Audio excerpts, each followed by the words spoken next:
Alhamdulillah, alhamdulillahilladzi manna 'alaina bi fadlihil amin. Iz manna 'alaina bi Muhammadin afdhalil khalqi wa hadana ila dinil haq was siratal mustaqim. Asyhadu an la ilaha illallah wahdahu la syarika lah wa asyhadu anna sayyidana wa nabiyyana Muhammadan abduhu wa rasuluh. Allahumma salli wa sallim wa barik ala sayyidina Muhammad wa ala alihi wa ashabihi alladhina ja'alul haqqa fawqa ru'usihim wal batila tahta aqdamihim wa kadzalika yaf'alul mukhlisun. Amma ba'du, fa ya ibadallah, usikum wa iyaya bitaqwallah faqad fazal muttaqun. Qala Allah Ta'ala fil Qur'anil Karim wa huwa asdaqul qailin, inna iddatas syuhuri indallahi 12 syahran yawma khalaqas samawati wal ard minha arba'atun hurum. Shadaqallahul azim wa sadaqa rasuluhun nabiyul habibul karim wa nahnu ala dzalika minasy syahidin wa syakirin walhamdulillahi rabbil alamin. Hadirin jamaah Jumat rahimakumullah, melalui mimbar ini saya mengajak kepada hadirin, wabil khusus kepada diri pribadi saya sendiri, marilah kita senantiasa untuk takwa Allah. Takwa dalam arti kita laksanakan perintah-perintah Allah dan menjauhi sekalian larangan-larangan Allah. Sebab dengan amalia takwa ini, insya Allah kita akan hidup mulia dan dimuliakan Allah Subhanahu wa Ta'ala. Inna akramakum indallahi atqakum. Sesungguhnya manusia yang mulia di sisi Allah bukanlah para pejabat, bukan pula para konglomerat. Justru manusia yang mulia di sisi Allah ialah manusia yang bertakwa.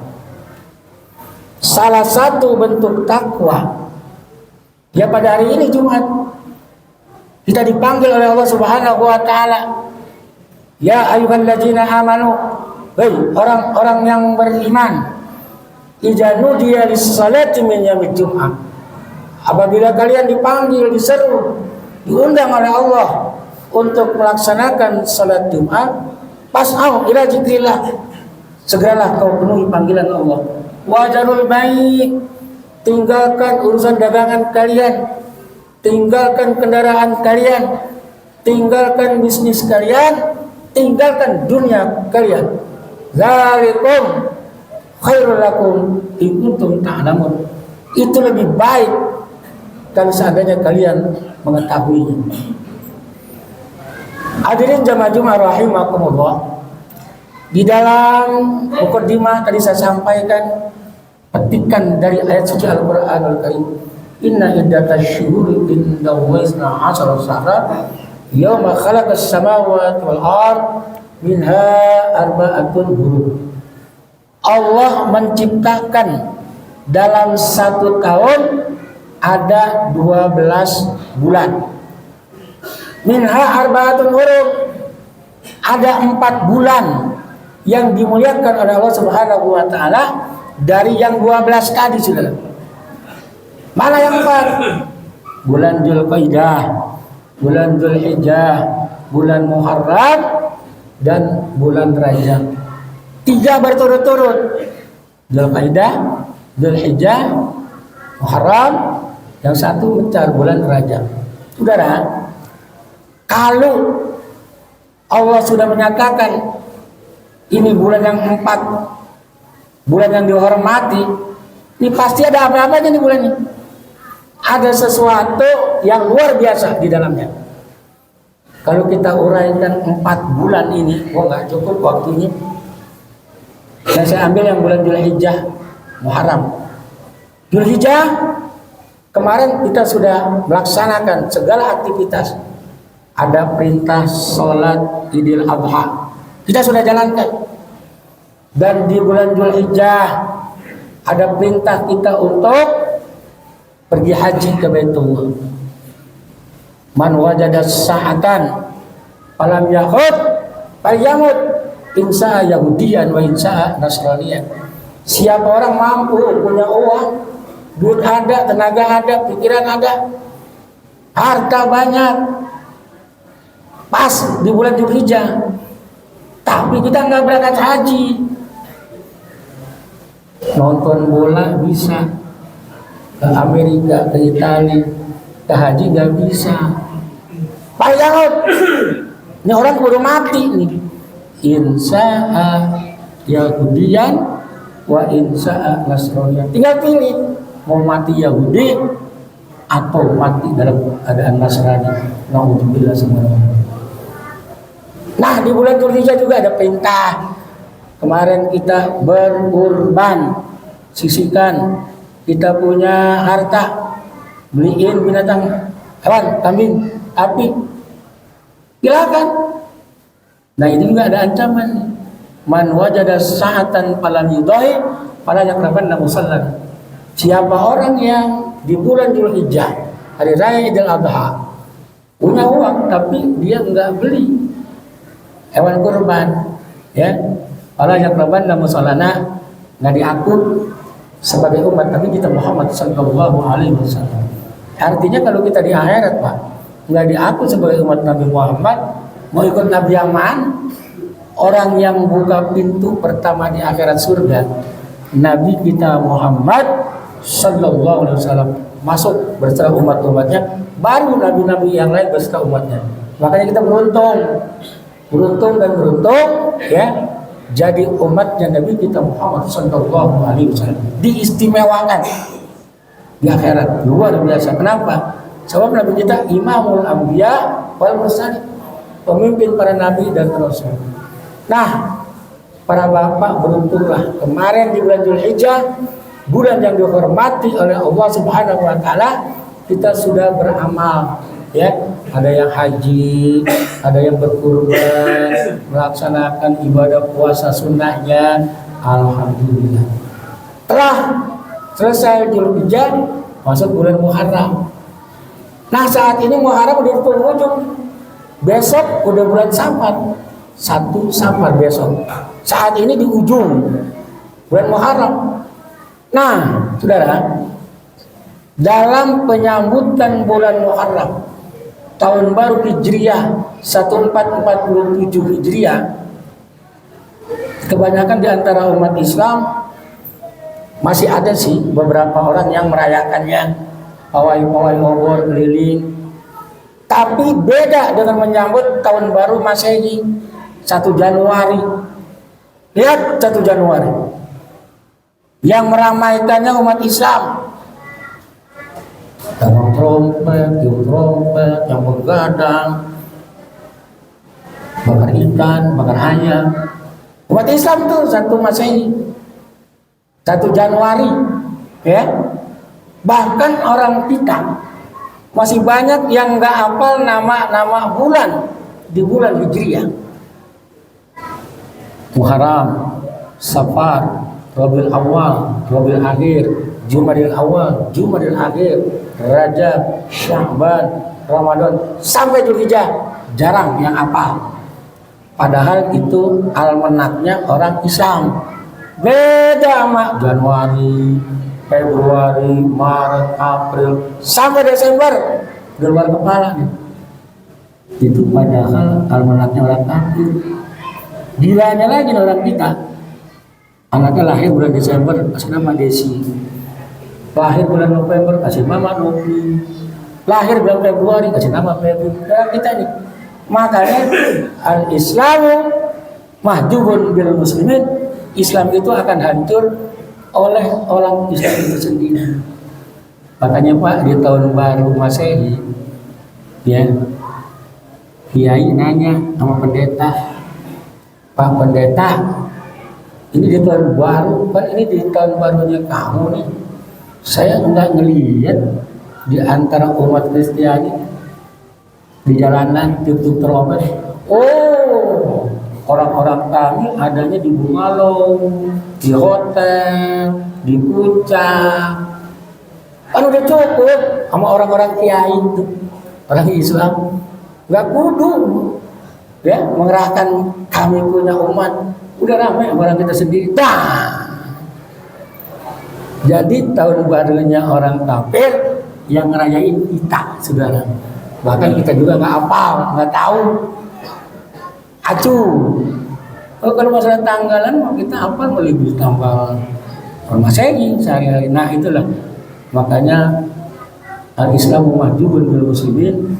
Orang Islam itu tidak mengamalkan ya amalannya sendiri, saudara.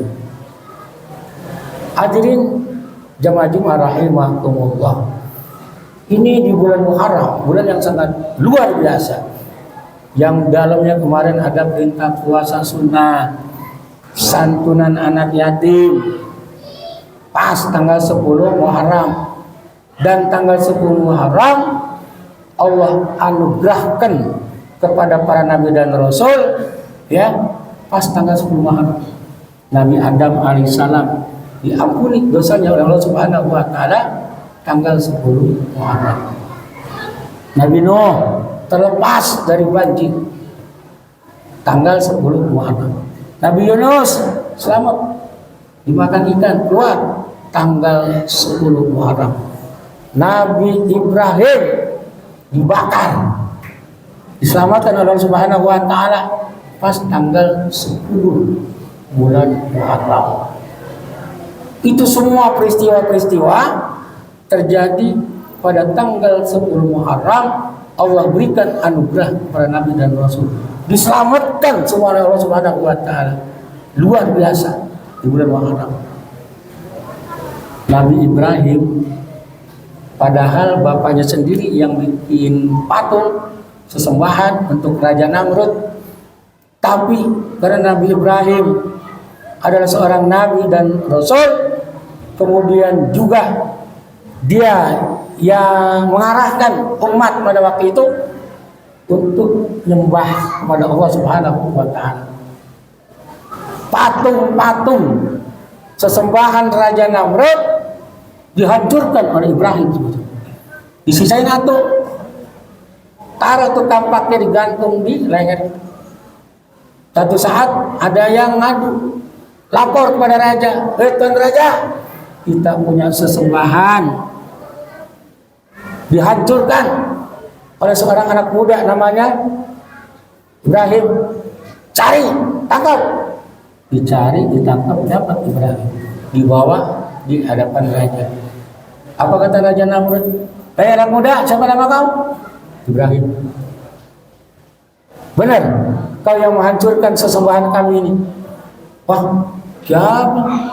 Nggak ngaku Nabi Ibrahim. Lalu siapa? Tuh, Tuan Raja lihat, ada satu patung tuh kampaknya aja ada tuh di lehernya. Wah, nggak mungkin. Patung nggak bisa gerak, nggak bisa jalan. Nggak mungkin bisa menghancurkan patung-patung lain. Tuan Raja, kalau nggak gerak, nggak jalan, kenapa kau sembah? Diam kau Ibrahim. Namanya raja, Pak, salahnya aja bener aja. Nggak mau disalahkan. Bakar Ibrahim. Nabi Ibrahim dibakar, Pak, digantung, kaki di atas, kepala di bawah. Api sudah menyala besar, luar biasa. Kita lihatnya serem. Wah, Ibrahim hangus nih, gosong nih, dibakar. Tapi apa kata Allah? Ya naru kuni bardan wasalaman ala Ibrahim. Wahai api, jadilah kau dingin. Selamatkan Nabi Ibrahim. Selamat, Pak. Kalau kita intan surullah yang surkum, kalau kita tolong kepada Allah, tolong agama Allah, Allah pasti akan menolong kepada kita. Nah, dari perjuangan para nabi di bulan Muharram, lalu kita ini sebagai umat Islam apa yang harus kita kerjakan? Salah satunya santunan anak yatim. Ara'aital ladzi yukadzibu bid-din fadzalikal ladzi yad'u al-yatim. Tahukah kamu siapa sih orang yang penista agama? Itulah orang-orang yang enggak peduli terhadap anak yatim. Jadi anak yatim ini luar biasa, Pak. Dia punya doanya tembus. Kalau ada yang jahatin anak yatim, Allah marah, arsy goyang. Makanya jangan macam-macam sama anak yatim. Kalau bapak punya kehendak, punya bisnis biar gol, minta doa sama anak yatim. anak yatim mah doanya tembus langsung pada Allah Subhanahu wa taala. Dan nyantunin anak yatim umur kita bisa nambah, Pak. Bapak udah ditakdirkan sama Allah umur 50 tahun mati. Bapak nyantunin anak yatim itu dipanjangin umurnya. Ada satu kisah zaman Nabi Ibrahim alaihissalam, ada seorang anak muda datang ke Nabi Ibrahim. Assalamualaikum, waalaikumsalam. Ya Nabiullah Ibrahim, besok saya mau nikah. Saya minta doa biar saya dipanjangkan umurnya, sehat walafiat, sakinah mawaddah warahmah, biar rumah tanggaku baiti jannati, rumahku surgaku. Kata Nabi Ibrahim, siap anak muda, insyaallah saya doain. Begitu anak muda keluar dari rumah Nabi Ibrahim, malaikat Jibril turun. Kita tahu Jibril kerjaannya nyambut nyawa. Hei Ibrahim, tadi saya lihat ada anak muda masuk ke rumah, ngapain tuh? Oh, besok dia mau nikah, minta doa panjang umur, sehat walafiat. Saya ntar malam akan aku cabut nyawanya. Terus malaikat Jibril langsung naik ke atas. Nabi Ibrahim mau kasih tahu di mana, enggak dikasih tahu di mana. Tapi dijamin aja, ternyata Pak, besokannya tuh anak muda hidup, nikah, berumah tangga, setahun 2 tahun sampai 100 tahun, punya anak, punya cucu. Nabi Ibrahim dalam hatinya ngomong, malaikat Jibril tukang bohong, katanya mau dicabut nyawanya. Kok sampai saat ini punya anak cucu 100 tahun lamanya masih hidup? Turun Jibril, Ibrahim, ngomong apa kamu? Nah, katanya anak muda itu mau dicabut nyawanya di saat datang ke rumah aku. Apa kata Jibril? Saat itu aku mau cabut nyawanya, ada suara dari atas, hei Jibril, kau urungkan, jangan kau cabut nyawa anak muda itu. Kenapa? Sebab dia pas keluar dari rumah Nabi Ibrahim, dia santunin anak yatim, dia kasih uang anak yatim, dia kasih makanan anak yatim, dia minta doa kepada anak yatim bahwa besok dia mau nikah, tolong doakan dia dipanjangkan umurnya. Sebagai satu kesimpulan para bapak, jadi kita nyantunin anak yatim, kita punya umur dipanjangkan oleh Allah Subhanahu wa taala.